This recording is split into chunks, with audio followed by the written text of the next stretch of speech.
Hello. आज का video है रिगार्डिंग द सेविंग्स और financial independence for the working house wives. ये बहुत इंटरेस्टिंग है कि हाउस वाइफ्स भी working, house wife working are those women who are working but like the normal house wives they are not independent. मतलब कि they are earning, they are doing work, but even then they are financially dependent on their partner और husband. कैसे, वो मैं आगे दिखाते हैं। तो जो फाइनेंशियल इंडिपेंडेंस है और सेविंग्स है उसको हम 3 पार्ट में बात कर सकते हैं आपके उस पर कि आपके पास क्या, आपके पास इनकम आ रही है, उसमें से आप कितना सेविंग कर रहे हो और उस सेविंग को आप कैसे इन्वेस्ट कर रहे हो। राइट, मोटा मोटा समझ लीजिए कि इनकम इज़ लाइक कि जो आपके पास सैलरी आ रही है, जैसे कि आपके पास 100 रुपये मान लीजिए सैलरी आ रही है जो कि आपके बैंक अकाउंट में आ गई। अब इस 100 रुपये को आपने क्या किया, इस 100 रुपये में से आपने 20 रुपये खर्च कर दिए, 80 रुपये आपने बचा लिए। ये सेकेंड पार्ट हो गया सेविंग का। राइट, और थर्ड पार्ट क्या बताया मैंने, इन्वेस्टमेंट वाला, कि जो आपने 80 रुपये बच गए आपके, उस 80 रुपये को आपने क्या किया, उस 80 रुपये को मान लीजिए आपने 20 रुपये एफ डी में लगा दिए, 20 रुपये एन में लगा दिए, 40 रुपये का आपने प्रॉपर्टी या लैंड में कुछ लगा दिए। ये आपका इन्वेस्टमेंट पार्ट हो गया। तो this is the first part कि आपके पास पैसे आ कितने रहे। सेकेंड पार्ट है जो बैंक अकाउंट में पैसे आ गए हैं उसको आपने कितना खर्च किया और कितना बचाया। और थर्ड पार्ट है कि आपने उस जो पैसे बचे हुए हैं उसको आपने कैसे और कहाँ लगाया। राइट, हम इन 3 पार्ट में आपको आज बात करेंगे इस वीडियो में। तो फर्स्ट पार्ट पे आते हैं इनकम पे। इनकम इज़ कि आपके पास कितनी सैलरी आ रही है। राइट, कि बेसिक्स कितना है आपका, कि आपका 100 रुपये बेसिक है, आपका अलाउंस कितना है, आपको डीए कितना मिल रहा है, आपको एचआरए कितना मिल रहा है।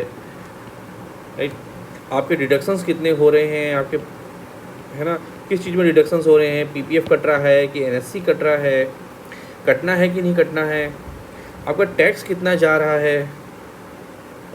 राइट, अब वन थिंग, आप में से जितनी भी लेडीज़ इस वीडियो को देख रही हैं, आप पहले एक बार ये सोचिए कि आपको क्या अपनी सैलरी इनकम के बारे में पूरा डिटेल्स स्ट्रक्चर पता है कि आपको कितना बेसिक्स है, कितना अलाउंसेस है, कौन से अलाउंसेस हैं, कौन से अलाउंस आपको कितना मिलना चाहिए, डिडक्शंस कौन से हो रहे हैं, तो डिडक्शंस हो रहे हैं क्या वही उतने ही होने हैं, ज़्यादा हो रहे हैं, कम हो रहे हैं, टैक्स कितना कट रहा है उतना ही है, क्या इसे आपको पता है। अगर पता है तो you should be proud of you, because बहुत ही कम लेडीज़ ऐसी हैं जिनको ये चीज़ के बारे में बहुत इंटरेस्ट रखती हैं। और आपको अगर नहीं पता है तो please take a pause, video को पॉज करिए और बस 1 मिनट सोचिए कि आप जो इतने एफर्ट कर रही हैं, जॉब कर रही हैं, इतने सुबह अर्ली मॉर्निंग उठती हैं, तैयार होती हैं, बच्चों को तैयार करती हैं, लौट के घर आती हैं, सब किस लिए कर रही हैं आप, इनकम के लिए। और उस इनकम के बारे में जानने के लिए आपके पास 5 मिनट टाइम निकालना मुश्किल है। आप सोच रही हैं, आप एक सब्जी वाले जब आलू खरीद रही होती हैं वो आपको 20 रुपये की जगह 25 रुपये का दे रहा था, तो आप उससे कितने देर निगोशिएट करती हैं और उससे कितना बचाती हैं, 5 रुपये। और उस 5 रुपये को आप एक वीक की सब्जी में आप 5 रुपये बचा रही हैं, आप 1 महीने में कितने बचा रही हैं, 20 रुपये। उस 20 रुपये बचाने में आप बहुत खुश हो जाती हैं और वो टाइम दे सकती हैं। बट आप यहाँ पे अपनी इनकम के बारे में, अपनी स्टेटमेंट के बारे में जानने के लिए एफर्ट नहीं दे रही हैं। तो क्या ये सही है? ऐसा नहीं कि अगर आपको नहीं पता है तो सब कुछ गलत हो रहा है। नॉर्मली लोग ये सोचते हैं कि ठीक है जो आ रहा होगा वो सही ही आ रहा होगा। बिल्कुल सही कह रही हैं, गलत नहीं आ रहा होगा, बट आप अपने अकॉर्डिंगली उसको मैनेज कर सकती हैं अगर आपको वो चीज़ पता हो तो। फॉर एग्ज़ाम्पल, आप मान लीजिए कि आपका जो पीपीएफ में आप 80C जैसे सुना होगा लोगों ने, 80C में सेविंग कर रहे हो। Just for example, short example, आपको इस बारे में डिटेल में जानना हो तो आप प्लीज़ मुझे कमेंट करिएगा। कमेंट करेंगी, मैं उसके बारे में डिटेल एक वीडियो बनाऊंगा। अभी मैं इसमें डिटेल में नहीं जा रहा हूँ, मैं सिंपल एग्जांपल दे रहा हूँ कि मैंने 80C में आपका 50,000 की आप सेविंग कर रहे हो, जबकि आप 1.5 लाख की सेविंग कर सकते हो। ठीक है, और आपने 20% जो है आप टैक्स दे रहे हो, तो जो आप 1 लाख पे जो है आप एक्स्ट्रा 20% टैक्स दे रहे हो, जो कि आप बचा सकते हो, वो कितना हुआ, 20,000 रुपीज़ आपका पूरा ऐसे वेस्ट जा रहा है। राइट, इसके जगह पे ये भी हो सकता है कभी कि आप 1.5 लाख 80C में सेव करवा रहे हो, जबकि आप टैक्स स्लैब में आने की आ ही नहीं रहे हो। आप 50,000 सेव करके भी आप टैक्स स्लैब 0 कर सकते हो, तो आप 1 लाख यहाँ पे एक्स्ट्रा सेव कर रहे हो 80C में, जो कि 80C में जो सेविंग्स होती है उसमें काफ़ी इंटरेस्ट रेट कम होता है। मान लीजिए आपको उसमें केवल 5% ही इंटरेस्ट मिल रहा है, जबकि अगर आप उसको सही से इन्वेस्टमेंट करोगे, जो हम थर्ड पार्ट में देखेंगे, और आपको वो 10% तक मिल सकता हो, तो आप उस 1 लाख पे 5% लॉस कर रहे हैं ना। कितना बड़ा अमाउंट है। कितना आप सेव कर सकते हो इस बारे में अगर आप जानते हो तो चलिए ठीक है, आपको इस पे में ध्यान दीजिए, पता करिए, और हमें डिटेल में जानना है कैसे करना है, क्या करना है, अलाउंसेस के बारे में क्या करना है, डी कैसे देखना है, कैसे देखना है, तो आप प्लीज़ मुझे इस पर कमेंट करिएगा। हम आते हैं अब आपकी, चलिए मान लीजिए जो भी आपकी इनकम आई वो नेट इनकम फ्रॉम डिडक्शन होने के बाद आपके पास 100 रुपीज़ आ गए, राइट। तो इसमें से आपने कितना एक्सपेंड किया, मान लीजिए आपने 20 रुपये एक्सपेंड कर दिया और 80 रुपये आपके पास बच गए। अच्छा, आइडियल सिचुएशन क्या सोचते हैं कि क्या होना चाहिए एक्सपेंडिचर और सेविंग्स का आपको, अगर आप सोच रहे हो कि आइडियल सिचुएशन ये है कि ये 0 हो जाए और ये आपका 100 रुपये सेव हो जाए, राइट। अगर आप भी सोच रहे हो कि ये आइडियल सिचुएशन है तो ये नहीं है। I am telling you once again कि ये आइडियल सिचुएशन नहीं है कि आपका पूरा सेव हो जाए। आपका एक्सपेंडिचर अगर 0 हो रहा है तो ये बहुत ही ज़्यादा गलत बात है। क्यों, इस पर मैं आपको बताता हूँ। आप ऐसे मान लीजिए कि आपकी सेविंग इनकम 100 रुपीज़ है, आपके पार्टनर की इनकम भी 100 रुपीज़ है मान लीजिए, ठीक है। और मान लीजिए कि आपका जो बेसिक खर्चा तो आपको कुछ होगा ही, आप कम्यूट कर रहे हो, राइट, ऑफिस जा रहे हो, आप ट्रैवल करते हो, आप कुछ घर के बेसिक सामान आ रहा है, दूध आ रहा है, आप अपने कुछ बेसिक परचेजिंग करनी है, आपको अपने लिए सैंडल्स लेनी है, आपको अपने लिए कपड़े खरीदने हैं, कुछ बेसिक से। आई एम नॉट सेइंग कि आप उसको एक्स्ट्रा स्पेंड करो, आप ओवर जितना आप कम स्पेंड करो वो ठीक है, बट आप कुछ तो करोगे ना।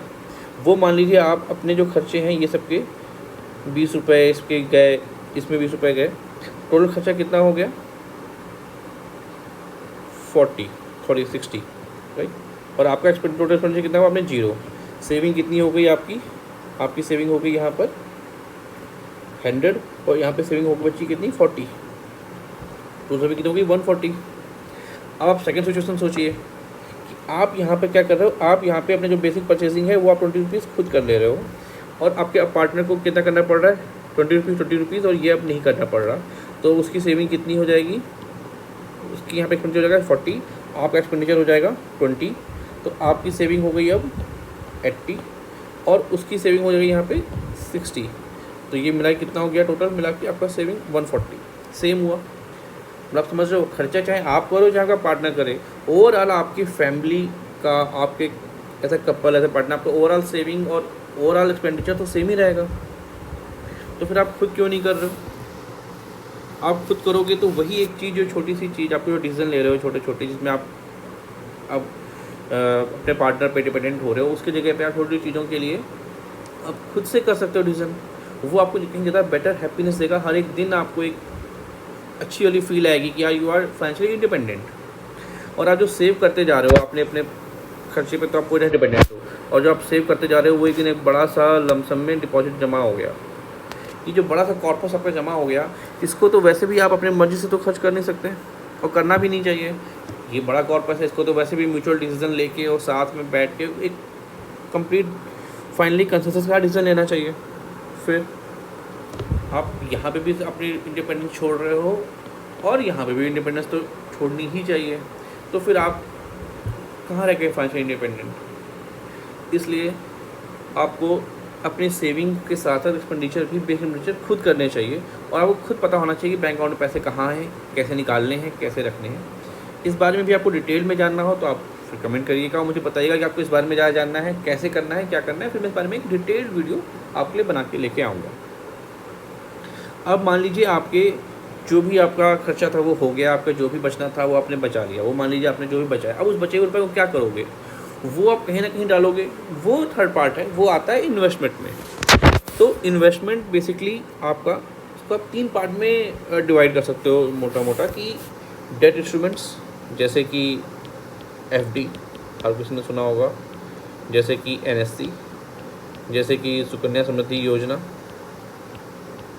जैसे कि बॉन्ड्स, बहुत ही कम लोग लेते हैं, राइट। डेट इंस्ट्रूमेंट्स का क्या है, डेट इंस्ट्रूमेंट्स वो होते हैं जिसमें आपका जो रिटर्न है वो एश्योर्ड होता है कि आपको इतना रिटर्न मिलेगा ही, दो मिलता बहुत कम है। आप इक्विटी में जैसे इंस्ट्रूमेंट क्या होते हैं, जैसे shares, stocks and mutual funds,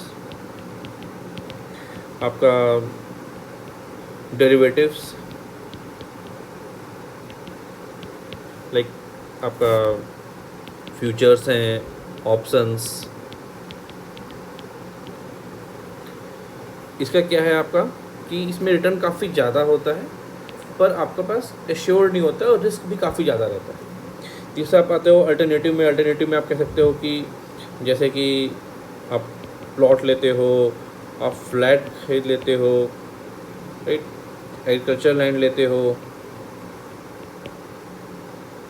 like known as real estate property में जाते हो, या फिर आप गोल्ड ले लेते हो। गोल्ड में माइंडेड की गोल्ड मतलब कि गोल्ड ज्वेलरी नहीं, या आप कॉस्टली पेंटिंग्स ले लेते हो, ज्वेल्स लेते हो जिसकी कि आपकी रीसेल वैल्यू काफ़ी ज़्यादा है। This all comes in the alternative investment. और हर किसी का कुछ प्रॉस है और कुछ कॉन्स है। कुछ इसके बहुत बेनिफिट्स हैं, कुछ इसमें बहुत लॉस हैं।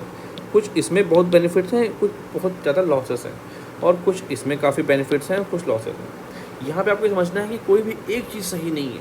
आप में से बहुत सी कुछ लेडीज ऐसी होती हैं जो हर पूरा जो भी पैसा आ रहा है सब कुछ एफडी में डाल दो। कुछ ऐसे जो कहें जो भी पैसा आ रहा है सबकी एनएससी ले लो, बनवा लो, बस वहाँ तो हो गया काम भाई, हमने एनएससी बनवा ली, हम तो खुश हो गए।